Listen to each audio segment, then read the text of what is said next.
իմ համար Հայաստանում իշխանություն գոյություն չունի։ Սրանք ադրբեջանա-թուրքական իշխանություններ են։ Սրանք տանում են ադրբեջանա-թուրքական պրոպագանդան։ Սրանք դավաճան թշնամի իշխանություններ են։ Կարող եմ այդքան բան ասել։ Կարող եմ ասել, որ ազգ համախմբվի, հայ ժողովուրդ խնդրում եմ։ Դրեք բոլոր աբիդաները մի կողմ։ Մի մանեկեք հիմա մեղավորների վախտը չի։ Համախմբված սրան վռնդենք իշխանությունից սրանց։ Սրանք կործանում են Հայաստանը։ Ցավը տանեմ, 1000 անգամ ասել եմ, դավաճանի օրակարգով ընտրությունների չեն գնա։ Հասկանում եք։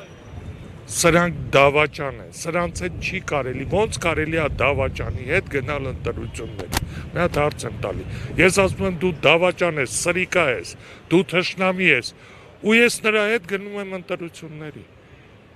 Հասկանում եք, դա գիտեք ինչքան սարսափելի է։